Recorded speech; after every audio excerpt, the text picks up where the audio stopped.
Welcome to the Business Leadership Series, where we engage with leaders who are making an impact on their worlds and who want to share their knowledge and experience for your personal and professional growth. The following interview is designed to inspire you to become the best leader you can be. Your host, Derek Champagne, is the founder and CEO of The Artist Evolution, a full-service agency building successful brands, marketing tools, and campaigns, and also the author of the best-selling book, Don't Buy a Duck. And now, let's begin today's Leadership Series interview. Welcome to the Business Leadership Series, where our goal is to inspire you to become the best leader that you can be. Our guest today, Martha Germann. She is the founder and CEO of Mindful Games Institute. Martha, welcome to the program today. Thank you. I'm excited. I saw a lecture that you did, a TEDx lecture that you did talking about thriving and thriving beyond survival, and that caught our team's attention and my attention. So we wanted to have you on the program today and gain some insight from you. Sure. You have quite a background with consulting, with integrating business strategy, talent management, HR systems, just a very diverse background. Can you start a little bit, just tell us a little bit more even about your background and then kind of why you're in the role that you're in today? Well, like you said, I've had a lot of consulting background. Actually, I started in research. I have a master's degree in environmental science and a bachelor's in biology. Okay.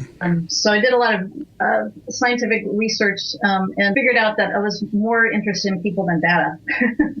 And so I got into the training world, and I worked at a couple of small consulting companies, and then moved to corporate learning and development and leadership development. Spent 9 years there in the corporate world, and that's where I did a lot of my own development and learned a lot, and it's where the basis of my company's platform, Thriving Beyond Survival, the model that I created, it came from that experience. I love the name and I love your message. Tell me what Thriving Beyond Survival, what's the story behind that? Well, it came about because I was in the corporate world and became a manager, and for a long time I enjoyed what I did, and then the department that we had got a new VP, and the VP was one of those toxic characters, and even though I liked what I did, I found that I was miserable because you just didn't know when the rug was going to get pulled out from under you. And so it got to the point where I got tired of being miserable, and I started to inquire on how can I pull myself out of this, because I wasn't ready to leave. I mean, I liked the experience I was getting. I liked what I got to do as the day-to-day, but I was tired of being miserable within the environment. And it's like one of those things where I got pieces of information, everything that I taught and learned when it came to leadership and management and how to emotional intelligence and appreciative inquiry. It all like swarmed, and all of a sudden it came out into this model that I was able to really distinguish what was happening to me while I was in that, and I call it survival mode.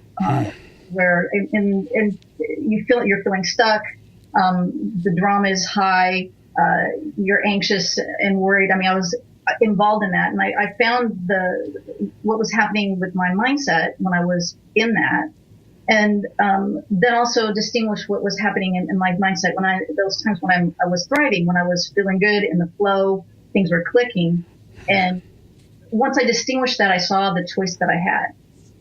And even though the situation didn't change, it actually started to get even crazier.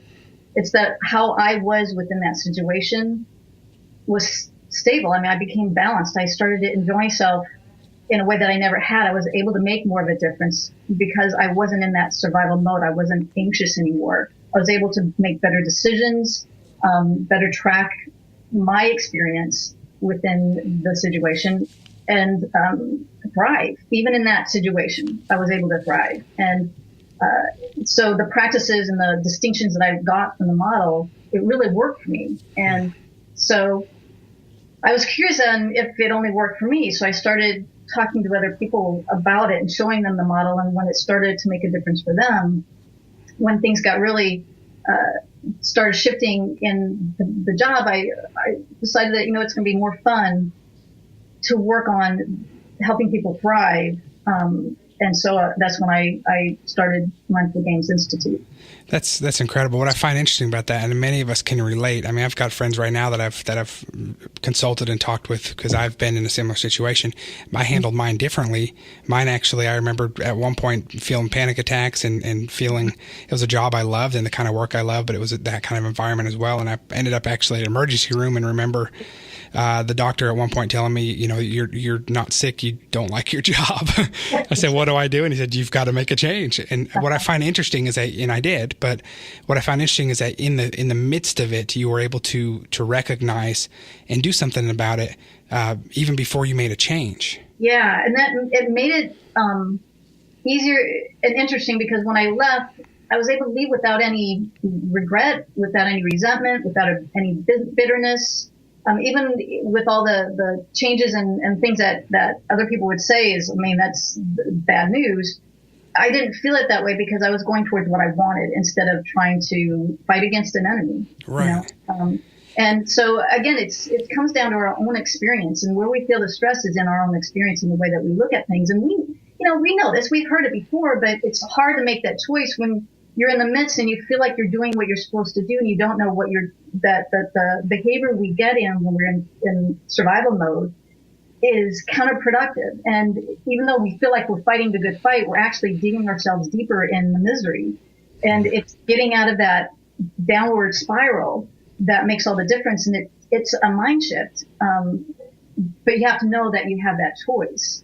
But once you do, it's so much, I'm having so much more fun in everything that I do because I'm able to stay and get back to that thriving mode where I think we're all designed to be. So you have a system that you use now and apply that you learn from that particular situation that you apply for yourself and that you help others with. Yes. I call it my Thriving Beyond Survival model. I use it all the time, every day, and it's simple, but it is profound, and it's what I base my book on too, Thriving Beyond Survival. Yeah, that's awesome. So tell me what worrying. I've read some of your articles and posts, and how do you address worrying in general? First, it's understanding what's happening when we're worrying is we're paying more attention to what we don't want to have happen. And when we're paying attention to what we don't want to have happen, that's what our brain starts looking for. Our brain is really good for seeking out what we're looking for. And it also comes down to what we're believing is happening. And when we're worrying, we're believing more that what we don't want to have happen is going to happen than what we do want to have happen. And so we spend most of our time trying to prevent what we don't want to have happen or thinking about it. And then it gets us into that anxious mode, in survival mode, where we're looking for whatever the enemy is, who's keeping us from what we want. And we're totally distracted from making any progress towards what we do want, what our goals are. And so when I found myself in a worry mode, I use it as a signal of, okay, there's something here that I want, but I'm focusing more on what I don't want, and I'm afraid is not going to happen than on what I want. So how can I refocus on what it is that I want? How can I start taking actions towards that? And that helps to get me out of the worry. It's so easy for us to worry about sometimes it's the small things that bug us. And I'm guilty of this often. And as entrepreneurs, as business owners, we have, and all of us, we're juggling so many things, right? And a lot of decisions hitting us all the time. And it can be the small things sometimes I feel like derail me in the worrying. And I'm saying, this is such a small thing, the whole significance of my family and my life and our business and our team. So what are some other practical steps you can take when I'm worrying about something? What do I do? Well, the first thing is to not worried that you're worried, that it is a signal, that it's a signal that you're focusing on something that you're afraid of. There's a fear and a belief that what you don't have to happen is going to happen. So then it's looking at, one of the things that you can start looking at is distinguishing what it is that you do want. Now, a lot of times when we start doing that, it can make us worry even more because then it's like, okay, I'm looking what I do want, but I'm so afraid that it's not going to happen that it's almost painful to look what I do want. Right. So then it's starting to look at, okay, what is it that I believe is going to happen? Because really the fulcrum of everything, what drives all our behavior and all our thoughts are the underlying beliefs that we have. And it's starting to look at what we believe about the situation, what we believe about ourselves, and knowing that belief we have a choice in it. The thing about a lot of our unconscious beliefs is that we start to be so entrenched with them that they're no longer beliefs, they're our truth. And if it's a truth, we can't change it. Like the belief that I don't have enough time, or I can't do this, or it'll never work out, or it never works out for me, or this always falls flat. Those are all beliefs. But if we've told that to ourselves enough, we feel like it's the truth. And so we spend more of our time proving that that's true than we do going for what we want. So it's looking at what am I believing about this situation, and then looking at what's another belief that I can have.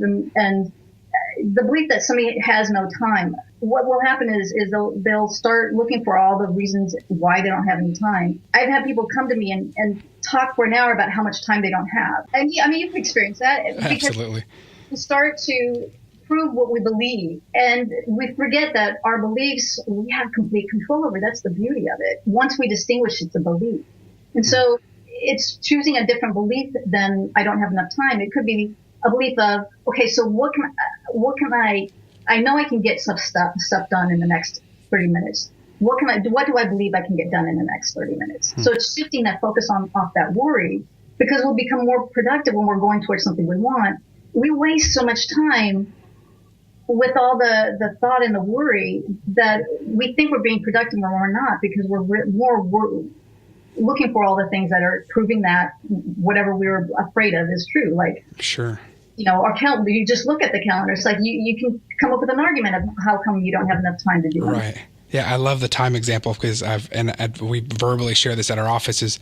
I sometimes find when I get the most protective of my time, and we're all busy. I mean, we all have full calendars, and our emails are all filling up all day. Most of us can relate to that. But I find that when I get the most protective of my time, it's really, when I break it down, it's really just because I'm personally overwhelmed that I book so many meetings. But when I break it down, I've got the time to take care of it.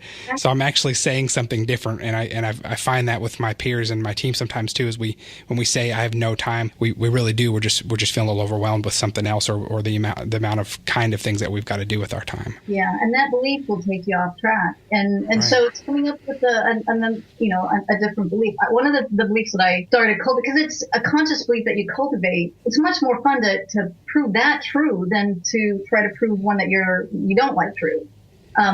So one of the beliefs I cultivated for myself is I have perfect timing. I mean, my timing's always perfect. And so I'm always on time for appointments. I find I prove to myself of all the time. So that's what I'm looking for, that way to be on time and get things done in a timely manner, because I have that belief. And so to think that I can't get something done in time, it doesn't even come in my purview. It's more like, okay, how can I get this done? Because I have perfect timing. It's going to work out. Right. And so, it goes into the thriving mindset where, in my model and in the way I view it, because I started looking at, okay, what's my mindset when I am in the flow? What is it that's different than when I'm in that worry mode? And what I found is that, the times when I'm really engaged, it reminds me of when I'm engaged in a game. When you're looking to figure things out, when you're looking to reach that goal because you're having fun in whatever it is to reach that goal. And the feedback that you get, the score of the game, is just feedback. It's not a judgment on how things are going. It's just, okay, this is where I'm in the game, so I know what I need to do to reach that game. And so I start looking at, okay, what's the goal of my game? I start making out what I call mindful games. Games that I want to be in, that is going towards what I want, but also the figuring it out on how to get there becomes fun instead of stressful. Right. Because one of the things that an element of a game is obstacles, the rules of the game. And so in a game, we don't mind the obstacles. Really in life, we don't. It's when we think that the obstacles are proof of that we are failures, or that they're put there to keep us from what we want, then we get into the survival mode. Right. And actually, the obstacles make the win and the accomplishments in a game, they make it actually more rewarding. And it lets you know what strategies you need to use and what skills you need to build. Right. And game designers have found that if the obstacles become too easy, people lose interest because they want something a little bit harder. And so, again, as human beings, we don't mind the obstacles. if we see it in the right perspective, in the right frame of mind, in the right mindset. And so I start looking at one, what do I want to believe about the situation? And how can I have it be where my goal is more like a game for me? And getting in that mode where I'm going towards something I want, and it's more the figuring out. Because, like I said, the thing I like about games is figuring it out, being creative, that a sense of accomplishment. And one of the things about goals is if you're not having fun on your way to the goal, you're not going to have fun when you achieve it. Right. So it's looking at how it's like gets back to that experience. Yeah, that's absolutely true. Thanks for sharing that. I love that perspective. I haven't heard it quite that way. People that listen to this show that know me and that read up and know you are I'm a very positive person, so we don't always focus on being stressed and surviving, because we usually feel like we are beyond that. And so, but we like to put it all in perspective. Help me in light of this and this mindset of thriving beyond survival, which I love. Who wants to survive? We all do want to thrive. It just makes sense. The same situation, different outlook. Exactly. So talk to me about actually reaching goals and having a vision and having accomplishments, and what kind of things do you do? What kind of things do you recommend to make sure that you do reach those goals, do have an action plan and work towards that? Well, the thing about goals is having an action plan is good. But in our culture, in our society, we get so wrapped up in the action plan that it's about the actions, and we forget that what's driving the actions is not the goal. What's driving our actions are belief in the goal.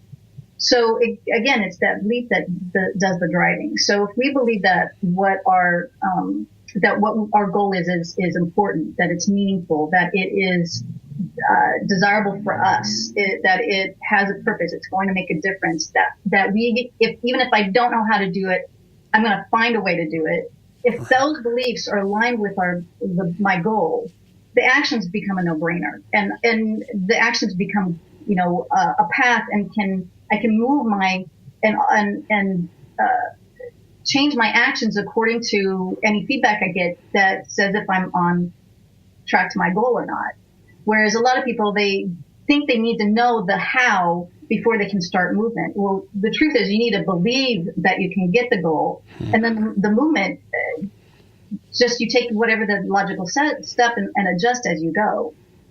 And so it's making sure that the goals that you have are goals that you want. A lot of times people come up with goals that they think they're supposed to want.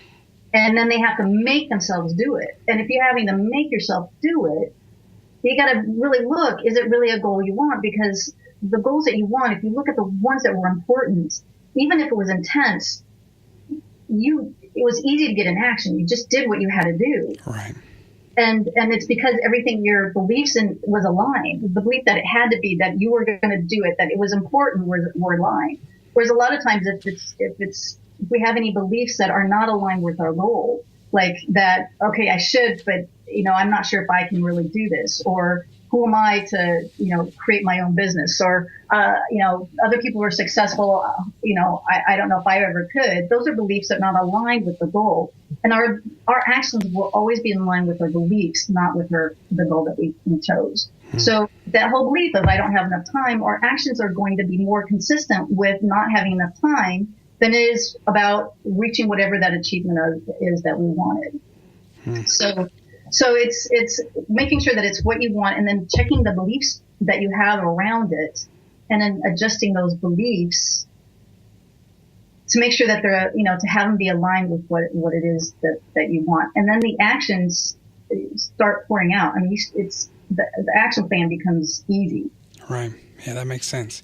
So tell me more about your book, Thriving Beyond Survival.